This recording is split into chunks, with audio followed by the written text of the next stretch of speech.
कुठल्या प्रकारच्या स्थितीत लोक वाहन चालवत आहेत आणि त्याचप्रमाणे बसेस किंवा लोकल ट्रान्सपोर्ट याच ठिकाणून चालतो आणि त्यामुळे कितीचे त्रास होतात हे आपल्या सगळ्यांना वेगळं काही सांगायला नको. पण असं ही परिस्थिती का आहे आणि याला खरंच जबाबदार कोण आहे याच्यावरच आज आपण बोलूया. अरविंद सावंतजी, तुम्ही मला सांगा की ज्या पद्धतीने हे जे खड्डे आहेत प्रत्येक वेळी सांगितलं जातं की हे काम आमचं नाही, आम्ही आमचं काम केलेलं आहे, मग शेवटी खड्डे राहतात का आणि या खड्ड्यांना जबाबदार कोण आहे? दोन विषय आहेत. एक तर खड्डे राहतात का आणि जबाबदार कोण. पहिली गोष्ट, मुंबई शहराची जर आपण मुंबई शहरापुरतं मर्यादित बोलायचं झालं तर आज 1940 किलोमीटरचे साधारण रस्ते आहेत मुंबई शहरामध्ये आणि या मुंबई शहरामध्ये पावसाचं प्रमाण प्रचंड आहे. रस्त्यांची दुरुस्ती यामध्ये या मुंबई शहराच्या किंवा मुंबई महापालिकेकडे याची संपूर्ण जबाबदारी नाही. याचं कारण लोकांना, जनतेला हे माहिती नसतं. आताही नाशिकचा सुद्धा तसाच उल्लेख केला. MMRDAने जेव्हा ही कामं पुलांची किंवा आता मेट्रो रेल, मोनो रेल ही जी काही कामं सुरू आहेत ही कामं करताना त्या लगत असलेल्या रस्त्यांची जबाबदारी सुद्धा MMRDAकडे दिलेली आहे. आज आपण मुंबई शहरात पाहिलं तर मग जे वृत्त सांग त्यातलं जरा थोडंसं सुधारणा करतो मी. ते जे काही 2436 खड्डे बिड्डे असं नाहीये, ते 2436 लोकेशन्स. म्हणजे उदाहरणार्थ उद्या केशवसूत पूल घेतला तर हे एक लोकेशन आहे की या केशवसूत पुलावर खड्डे आहेत. त्यातला खड्डा एक नसेल, त्या पुलावर आणखी अनेक खड्डे असतील. पण तो केशवसूत किंवा लालबागचा आपण संत ज्ञानेश्वर पूल घेतला तर त्या पुलावर अनेक खड्डे असतील. ते 2036 असे लोकेशन्स आहेत, खड्डे नव्हेत. खड्डे प्रचंड असतील त्याच्या प्रमाणात, आणखीन वाढ आहे. त्याचं काही लपवण्याचं कारण नाही, कारण जनता जी काही भोगते ते आम्हीही भोगतो आणि तेही भोगत असतात. कारण आम्ही येतो तेव्हा आम्हाला 2-2 तास लागत आहेत मुंबईमध्ये. आता या परिस्थितीमध्ये जेव्हा ह्या रस्त्यांचं काम केलं जातंय त्याची दुरुस्ती MMRDAने त्यांनी केलीच नाही. महापालिकेच्या नावाने शंख फोडला जात आहेत. महापालिकेला निधी उपलब्ध नाही. 2007 साली टेंडर काढली, ती 2009 साली मंजूर झाली, त्यातनं काही कामं करण्यात आली. म्हणजे तुमचं थोडक्यात म्हणणं आहे की ही जबाबदारी महापालिकेची जी आहे ती महापालिका व्यवस्थितपणे पूर्ण करते, पण सरकार आपली जबाबदारी पूर्ण करत नाही. एक उत्तर आणखी देतो की त्यांनी असं म्हटलं की सगळ्या पैसे 27 कोटी रुपये खर्च केले ते गेले खड्ड्यात. वस्तुस्थिती अशी आहे की ती जी काही कामं ज्यांनी केली कंत्राटदारांनी, त्या कंत्राटदारांना हमीच्या कालावधीत जर पुन्हा खड्डे पडले तर ते पैसे वाया जाणार नाही, त्यांना ते पुन्हा करून द्यावं लागणार आहे आणि ते त्यांना करावंच लागेल. ते कायद्याने आणि नियमाने आहे आणि म्हणून खड्ड्यांचे पैसे वाया नाही गेले. पण दुर्दैवानं एक वस्तुस्थिती मानली पाहिजे आपण की जनतेला त्रास होतो, ही वस्तुस्थिती आहे. त्याला जबाबदार कोण? MMRDA आहे. तुम्ही मान्यता केलं की खड्डे आहेत आणि ही परिस्थिती आहे. ठीक आहे. अस्लम शेखजी, तुम्ही काय म्हणाल की ज्या पद्धतीने आज खड्डे झालेले आहेत, सरकारची जबाबदारी यात किती आहे आणि तुम्हाला काय वाटतं की महानगरपालिकेची जबाबदारी काय आहे? कारण हा वाद नेहमीच आहे लोकांसमोर की हे नक्की काम कोणाचं आहे, पण आमच्यासारखे लोक मात्र यात सफर होत आहेत. यामध्ये काय दुसरं मत असायला कोणाचंच कारण नाही. तुम्ही स्वतः पण बघत असाल ज्या कॉन्स्टिट्युन्सीमध्ये तुम्ही आहात तिकडे प्रचंड खड्डे आहेत. मग असं असताना याची जबाबदारी कोणी घ्यायची? बरोबर आहे. मला असं म्हणायचं की थोडी त्यांना माहिती कमी आहे. कारण सभागृहामध्ये जेव्हा उत्तर देत असताना आयुक्त म्हणतात की अमुक खड्डे आहेत, अमुक ठिकाणी खड्डे आहेत असं म्हणण्यात आलेलं आहे. आणि 2002 पासून मी निवडून आलो आणि आजही नगरसेवक आणि आमदार आहे. मला फक्त एवढंच विचारायचं की 2002 पासून आजपर्यंत जर आपण किती किलोमीटर रस्ते तयार करण्यात आलेले आणि त्यानंतर रस्ता तयार झाल्यानंतर आपण किती पैसे कमी करण्यात आजपर्यंत झालेला आहे का? मी तुम्हाला एक छोटासा उदाहरण देतोय. 2007-2008 मध्ये 20 कोटी रुपये फक्त गड्डे बुजवण्यासाठी आपण ठेवलेले होते. पण त्याच वर्षामध्ये आपण कमीत कमी 57 किलोमीटर आपण CC रोड केले आणि तेवढंच 80 किलोमीटर पर्यंत अस्फाल्ट रोड करण्यात आला होता. आता त्यानंतर 2008 आणि 2009 मध्ये जेव्हा आपण रस्ता नवीन करून घेतोय तर ऑटोमॅटिकली पॉटहोल्स जे असतात त्याचे खर्च कमी झाले पाहिजे. असं ना होत असताना खड्ड्याची जे भरण्यासाठी 32 कोटी करण्यात आली आणि परत त्याच वर्षी आपण आणखीन रोड केला आणि 2009-2010 मध्ये ती 32 कोटी. की कोट्यावधींचा पैसा याच्यात जातोय, यात काहीच वाद नाहीये. पण ही जबाबदारी कोणाची आहे? ही जबाबदारी महानगरपालिकेची आहे. जसं आता अरविंद सावंत म्हणतात ही आमची पूर्ण जबाबदारी नाहीये, ही सरकारची जबाबदारी आहे. मग नक्की याच्यात जबाबदारी आहे कोणाची आणि नक्की याच्या मागे आहे कोण की ज्याच्यामुळे रस्ते खराब होत आहेत? महानगरपालिकामध्ये महापौर कोणाचे आहेत, महानगरपालिकामध्ये स्टँडिंग कमिटी चेअरमॅन कोणाचे आहेत, महानगरपालिका शेवटी सरकार चालवतं की शिवसेना भाजप चालवतं, मला पहिला त्यांनी ते सांगावं. आणि दुसरं मला हे म्हणायचं आहे की MMRDचे रस्ते कितपर्यंत कुठे कुठे त्यांचे प्रोजेक्ट चालू आहेत. ऑल ओव्हर मुंबई जर आपण बघायला गेलो तर खड्ड्यात रस्ता शोधावा लागेल, ते मोठा प्रश्न आज मुंबई समोर आलेला आहे. आणि आजपर्यंत गेल्या 10 वर्षामध्ये एकही कॉन्ट्रॅक्टरला आपण जर त्यांनी चूक केली म्हणून त्याला ग्रह ठरलाय का, त्याच्यावरती कुठली कारवाई करण्यात आलेली आहे का, त्याच्यावर कुठल्या ब्लॅकलिस्ट करण्यात आलेलं आहे का. ज्यापर्यंत हे सिंडिकेट महानगरपालिकामध्ये जे कॉन्ट्रॅक्टदारांचे जे सिंडिकेट आहे आणि त्याला आपण तोडता येणार नाही, त्यापर्यंत मुंबईला आपण कधीही चांगले रस्ता देता येणार नाही. ठीक आहे, म्हणजे तुम्हाला म्हणायचं आहे की ही सर्वात जास्त जबाबदारी महानगरपालिकेचीच आहे आणि महानगरपालिका यातून हात झटकू शकणार नाही असं तुम्ही म्हणताय थोडक्यात. 100% जेव्हा महानगरपालिकातर्फे कुठलाही मोठा पूल बांधण्यात येत आहे, जेव्हा महानगरपालिकातर्फे कुठलं हॉस्पिटल बांधण्यात येत आहे, त्या टायमाला जे तिथे राज्य करणारे त्यांचे नेते आहेत ते जाऊन तिथे जे आहेत ओपनिंग करतात आणि ते त्याची शबाशी घेतात की आमच्यामुळे हे सगळी कामं करण्यात आली. तर त्याचप्रमाणे जेव्हा खड्डे रस्त्यामध्ये होत असेल तर त्यांचीही रिस्पॉन्सिबिलिटी त्यांना घ्यावं लागेल. ठीक आहे, सावंतजी तुम्ही काय कशी घ्यायची सांगा ना मला. नियमाने तुमच्या माहितीसाठी सांगतो असलम शेखजी, पूर्व उपनगर आणि पश्चिम उपनगराचा सगळा अखंड रस्ता हा कुणाकडे आहे याची कल्पना आहे का आपल्याला? सार्वजनिक बांधकाम खात्याकडे, राज्य सरकारकडे. मुंबईतला डॉक्टर बाबासाहेब आंबेडकर रस्ता एकच मूळ सांगतो महत्वाचा रस्ता, तो रस्ता कुणाकडे आहे? MMRD कडे. मग या रस्त्यावरील खड्डे जे कोणी आहेत MMRD ने करायला हवेत. MMRD ते करत नाही, शिव्या मात्र महानगरपालिकेला मिळत आहेत. मला एवढंच आहे की महानगरपालिकेची जबाबदारीच नाही असं मी झटकून टाकू इच्छित नाही, पण हे या रस्त्यांची दुरुस्ती करण्याची जबाबदारी पण महानगरपालिकेकडे नाही. त्याच्या शिव्या महानगरपालिकेने का खाव्यात हा पहिला प्रश्न. दुसरा प्रश्न, आपण आता जे म्हणाले सत्ता कोणाची आहे, हे राज्य सरकारसारखं नाही आहे महानगरपालिकेत. महानगरपालिकेचं बजेट कोण मांडतं? महापौर नाही मांडत, प्रशासकीय अधिकारी मांडतात, आयुक्त मांडतात. त्या बजेटवर संपूर्ण नियंत्रण महानगरपालिकेच्या सत्ता नगरसेवकाचं नसतं, ते बजेट प्रशासकीय आणि ते सावंतजी सांगा की आपले नगरसेवक नक्की काय करतात? कारण कसं आहे शेवटी मग निवडून येऊन मग काय करतात? मग त्यांच्यावर जर वचक नसेल तुमचा भांडतात, तर मग त्या नगरसेवकांचं काय? उदाहरण दिलं तुम्हाला, आता सांगतो मला. ह्या रस्त्यांच्या संदर्भात मुंबई महानगरी जेव्हा असं सगळा विषय येतो की महाराष्ट्राची आर्थिक राजधानी आहे, इथनं एवढा मोठा टॅक्स जातो, राज्य सरकारकडे 3000 कोटी रुपये मागितले महानगरपालिकेने.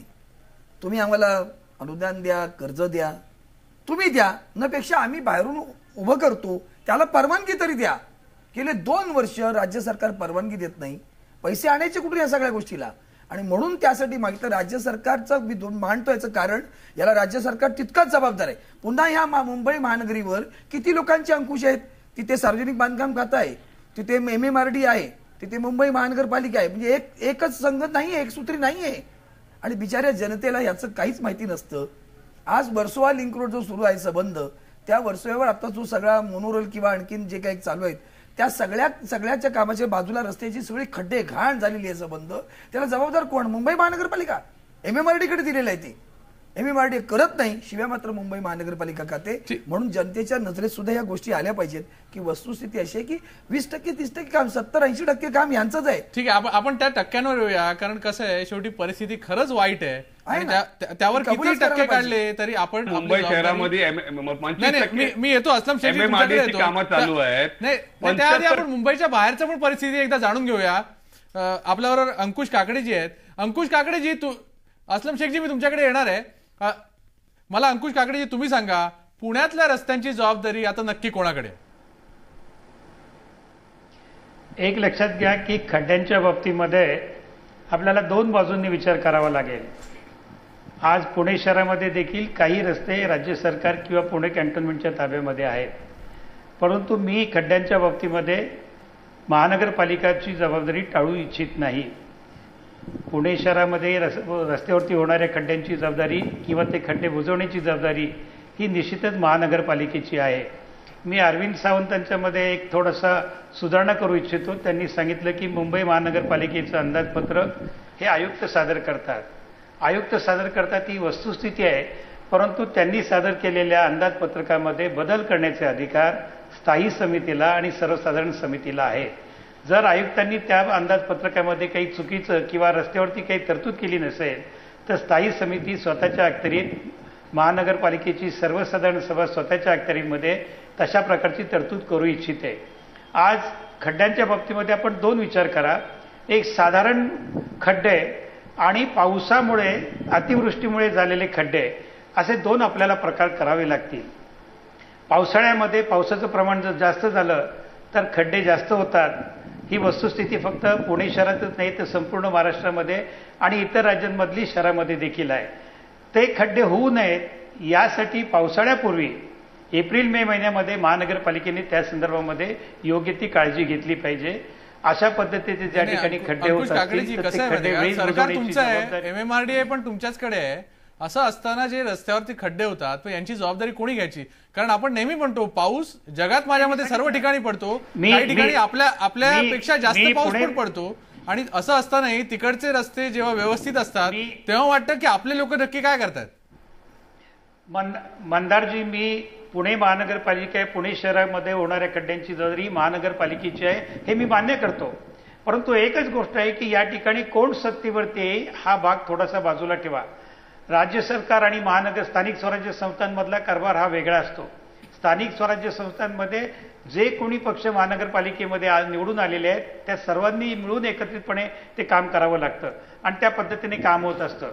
मी मगाशी सांगितलं आपल्याला, आपण जो फर्ग्युसन कॉलेजचा उल्लेख या ठिकाणी केला, जरूर फर्ग्युसन कॉलेजवरती काही खड्डे पडलेले आहेत, परंतु हे खड्ड्याची कारणं कोणती आहेत? आपण जर पाहिलं असेल तर रस्त्याच्या मधोमध खड्डे झालेले नाहीत. रस्त्याच्या बाजूला अंकुश काकडेजी, मला सांगा तुम्ही की लोकांना आम्हाला तर कळत नाही बाबा की हे खड्डे रस्त्याच्या मध्ये आहेत, बाजूला आहेत. आम्हाला जो त्रास होतो तो त्रास मात्र आम्हाला नक्की कळतो. मी येतो तुमच्याकडे, कारण कसं आहे लोकांना आपण ते सांगून चालणार नाहीत. आम्हाला खड्डेच नको, आम्ही जो टॅक्स भरतो तो खड्ड्यांसाठी भरत नाही. आणि जे राज्य सरकार पैसे खर्च करतं ते माझ्या मते खड्डे मध्ये असावेत किंवा बाजूला असावेत हा प्रश्नच नाही. इकडे खड्डे नसावेत अशी आमची सर्वसामान्य अपेक्षा आहे. खड्डे नसावेत अशी आमची देखील प्रामाणिक इच्छा आहे. ठीक आहे. दशरथ पाटीलजी, तुम्ही काय म्हणाल की ज्या पद्धतीने हा जो व्यवहार चालतो पूर्ण, तुम्ही स्वतः महापौर होतात, तुम्ही स्वतः जवळून बघितलेलं आहे. आज नाशिकची परिस्थिती काय वेगळी नाहीये, कारण प्रत्येक शहरात हा लोकांना त्रास होतोय. असं असताना तुम्ही स्वतः पण महापौर होतात आणि तुम्ही एकूणच परिस्थिती बघितलेली आहे, याच्यात नक्की जबाबदारी कोणाची असते मला सांगा. बंदारजी, सर्वात महत्वाचं महाराष्ट्रातल्या 23 महानगरपालिकेच्या हद्दीतील जनतेला अथवा महाराष्ट्रातील पूर्ण जनतेला सत्ता कोण चालवतं, विक्री केंद्र कोणी केलेलं आहे. आता MRD म्हणाल तरी राज्य सरकारच्या ताब्यात जरी असेल तरी त्यामध्ये प्रत्येक महापालिकेचा महापौर हे प्राधिकरण स्थापन केल्यानंतर तो सदस्य म्हणून त्या ठिकाणी असतो. 1 नंबर. 2 नंबर, महानगरपालिकेचं बजेट जे म्हटलंय ना आयुक्त करतात, मग सत्ता मागताना सगळ्यात पहिलं वचक ठेवण्याचं काम त्या कोणत्याही पक्षाची सत्ता असो त्यांची असते आणि त्यानंतर विरोधी पक्षाची बी असली पाहिजे. मी एक तटस्थ बोलणार आहे यामध्ये. या दोन्ही गोष्टींमध्ये सप्टेंबर ऑक्टोबर मध्ये ताळमेळ काय असतो, त्या महापालिकेची परिस्थिती काय आहे, त्या प्राधिकरणाची परिस्थिती काय आहे, त्यांच्याकडे किती रक्कम शिल्लक आहे आणि कामाच्या निविदा काढल्यानंतर त्याचा दर्जा टिकवण्यामध्ये सत्ताधारी असेल किंवा सभागृह असेल हे किती सक्षमपणाने प्रशासनाला धाऱ्यावर धरतो आणि चांगलं काम करून घेतं, त्यावेळेस खड्डे पडत नाही. आजकाल म्हणजे तुम्हाला काय म्हणायचं की सगळ्यांची मिलीजुली असते म्हणूनच हे खड्डे पडतात? नाही, मिलीजुलीचा अर्थ हे काही लपून राहत नाही. आता इलेक्ट्रॉनिक मीडिया एकदम ताकदवान आहे, ती बरोबर दाखवती सगळं. ती माळ कशी आहे आणि तिच्यातले मणी कसे लोक मोजतात हे पाहत असतात लोक. ते आता दशरथ पाटलाला खुलासा करण्याची आवश्यकता राहिलेली नाहीये. 1 नंबर, 3 वर्षे मी महापौर असताना 100 रुपये खड्डा दाखवा 100 रुपये मिळवा ही घोषणा करताना ताकद लागती. प्रशासनावरती वचक ठेवला पाहिजे. 1 नंबर. कारण सत्ता मागताना लोक वचननामा जो आहे तो विसरून जातात. वचननामा विसरला नाही पाहिजे. लोकांना एक खड्डा आता SV रोड सांगितलं किंवा पुण्यामध्ये सांगितलं, हे खड्डे एक ठिकाणचे नाहीये. त्या ठेकेदारांची रिंग होणार नाही त्या महानगरपालिकेमध्ये. ही सगळ्यांची जबाबदारी सगळ्यात महत्वाची असती. 1 नंबर. 2 नंबर, रस्त्यांच्या संदर्भामध्ये सप्टेंबर ऑक्टोबर मध्ये प्रशासनाने म्हणजेच आयुक्तांनी बजेट स्थायी समितीवरती लेखाजोखा सादर केल्यानंतर त्यामध्ये पाहिलं पाहिजे का यांनी काय काय घेतलेलं आहे. घेतलं असेल तर हे घेण्याचं कारण काय? हे रस्त्याची मुदत 3 वर्षे होती का? हे रस्त्याची मुदत 5 वर्षे होती का? पण मला सांगा, पावसाळ्यात सर्वात जास्त प्रश्न येतो हा नक्की कशामुळे? तुम्ही जसं म्हणालात की सर्वच पक्ष एकत्र येऊन हे करतात, मग नक्की पावसाळ्यातच का होतं? नाही, याचं कारण नाही, याचं कारण दर्जा टिकवण्याची जबाबदारी. समजा रस्ता घेताना त्यावरती 40 असेल, 80 असेल, हे जे खडीचे लेअर असतात किंवा त्याच्यावरती रोलिंग असेल किंवा त्यानंतर बीव्हीएम असेल, बीपीएम असेल, एसी असेल, हे जे डांबरीकरणाचं काम आहे हे घाई गर्दीत उरकून घेणं, त्यानंतर पावसाळा जूनच्या आत बंद करणे ही जबाबदारी असतात. पण लोक निवडणुका पाहिल्या का दे टाकून काळं करून टाक हे जे डोक्यात असतं हे काळं करता करता या सगळ्या महापालिकेतल्या रस्त्यांचं काळं करून टाकतात. आणि मग तुम्ही म्हटल्याप्रमाणे लाख मोलाचा खड्डा अशी परिस्थिती खरी तुम्ही दाखवायला सुरू करतात, त्यावेळेस सगळ्यांचे डोळे उघडतात. आणि मग डोळे उघडल्यावर कुणी भांडवल करतं. माझं म्हणणं आहे ज्यांची सत्ता आहे ते जर चुकले असेल तर काही लोक आजकाल खूप नवीन जन्माला येतात आणि नवीन जन्माला येऊन खड्डा दाखवतात आणि खड्डा दाखवून म्हणतात हे तर खूप वाटोळं केलं, माझ्या हातात द्या. अरे तुमच्या हातात देण्याऐवजी ठीक आहे मी या मुद्द्यावर का नाही ते ठीक आहे, मी या मुद्द्यावर मंगेश आगळे तुमच्याकडे येतो. माझ्या मते त्यांचा रोष पण तुमच्याकडे होता. तुम्हाला काय म्हणायचं की ज्या पद्धतीने हे जे खड्डे होतात परिस्थिती आहे त्या खड्ड्यांचं राजकारण किंवा खड्ड्यांमध्ये प्रत्येक वेळी लाखो रुपये खर्च केले जातात तरी खड्डे आहेत असेच आहे, अशी परिस्थिती काय आहे आज? मनसेने बऱ्याच वेळा आंदोलनं केली या बाबतीत, आता प्रत्येक वेळी मनसे रस्त्यावर उचलत आहे, पण शेवटी तुमचे पण नगरसेवक आहेत, मग ते नक्की काय करतात? मला इथे सांगावं वाटतं की या खड्ड्यांच्या विषयावरती आम्ही प्रत्येक वेळेस आक्रमक होतोच आणि किंबहुना आताही सभागृहात विषय सुरूच आहेत. काल परवा शिवसेना भाजपा युतीने सभागृह तहकूब केलं मुंबई महानगरपालिकेचं. त्यांच्यावर ही वेळ काय आली तो विषय पुढचा आहे. पण मला दशरथ पाटलांनी जो आरोप केलेला आहे की मला राजसाहेबांनी आरोप केला की माझ्या सत्ता द्या वगैरे वगैरे, तुम्ही देऊन बघा, नंतर झाल्यानंतर सांगा की काय आम्ही करू शकतो. आणि ह्याच्यातल्या प्रमुख गोष्टी आहेत त्यामुळे ह्या ठिकाणी मी सांगू इच्छितो. मुळात हे खड्डे पडतात त्याला कारण आहेत कॉन्ट्रॅक्टर्स, आणि कॉन्ट्रॅक्टर्सना पदराखाली म्हणजे पाठी झाकून ठेवायचं काम करतात अभियंते, आणि अभियंत्यांना झाकून ठेवण्याचं काम करतात सत्ताधारी पक्ष. विषय असा आहे की जे काम ज्या कॉन्ट्रॅक्टरला दिलेलं आहे, उदाहरणार्थ मुंबई महानगरपालिकेच्या मागच्या वर्षामध्ये 2000 कोटीचे व्हेरिएशन झाले, बरोबर आहे, आणि 2000 कोटीचे व्हेरिएशन होऊन मागच्या वर्षी 60 कोटी खड्ड्यावर खर्च झाले. यावर्षी 40 कोटी तरतूद आहे, त्यातले 26 कोटी मला त्याचे जास्त खर्च झालेले आहेत. मग एवढं होऊन सुद्धा खड्डे जर बुजवता येत नसतील आणि पावसाळ्यात प्रत्येक वेळेस जर खड्डे आपल्याला त्या ठिकाणी दिसत असतील, मग याला बोलून किंवा सभागृहात सत्ताधारी पक्षांनी विरोधी पक्षाची काय करायला पाहिजे? सत्ताधारी पक्षाने विरोधी पक्षाची भूमिका घेऊन जरा मुंबई महापालिकेत असे प्रसंग लोकांसमोर येत असतील तर मला वाटतं ही कुठेतरी एक चिंतेची बाब आहे, आत्मपरीक्षणाची गोष्ट आहे. आणि यावरती उपाय म्हणून जर आपण विचार केला तर मुंबई महानगरपालिकेत व्हिजिलन्स डिपार्टमेंट आहे. मला सांगा जे कॉन्ट्रॅक्टर्स आज काम करत आहेत, गेली सातत्याने अनेक वर्ष काम करत आहेत, मी देखील सभागृहात मधल्या स्थायी समिती सभागृहात मागणी केली की आपण या ठेकेदारांना ब्लॅकलिस्ट का करत नाही. जोपर्यंत आपण एखाद्या ठेकेदाराला ब्लॅकलिस्ट करत नाही तोपर्यंत बाकीचा 5चा ठेकेदार हा सरळ होणार नाही. आणि याच्यावरती अंकुश जो आहे, एक मिनिट आता थांबू नका, याच्यावर जो अंकुश आहे तो निश्चितपणे सत्ताधारी पक्षाचा असतो. बरं, त्याच्यासाठी अंकुश ठेवणारे एक डिपार्टमेंट आहे व्हिजिलन्स डिपार्टमेंट. माझा अनुभव आहे, मी मध्यंतरी नालेसफाई असेल किंवा आणखीन काही विषय घेतले, आलेला अहवाल पाहता धडधडीत खोटं असा अहवाल व्हिजिलन्स डिपार्टमेंटकडून येतो आणि डिपार्टमेंटची देखील इन्क्वायरी होते. तुम्हाला वाटते सत्ताधारी पक्षाची? 100%. कारण ऐका, मला लेट मी कम्प्लीट फर्स्ट. विषय असा आहे, एक वाक्य माझं जे महत्वाचं आहे तुम्ही ऐकून घ्या, नंतर पुढे ब्रेक घ्या. माझं म्हणणं असं आहे की ह्या ठिकाणी आज व्हिजिलन्स डिपार्टमेंट ज्या अधिकाऱ्याच्या ताब्यात आहे, आज IAS अधिकारी मुंबई महापालिकेत 4 येऊन बसलेले आहेत, अतिरिक्त आयुक्त, एक आयुक्त आहेत, हे सगळे IAS दर्जाचे आहेत. त्या व्हिजिलन्स डिपार्टमेंटवरती एखादा IPS ऑफिसर आणून ठेवा ना, मग कसं काय यांची चौकशी लागत ते कळेल. आता अधिकारी आतले असल्या कारणामुळे आतले सगळे संगणमत, तुम्हाला म्हणायचं की संगनमत आहे.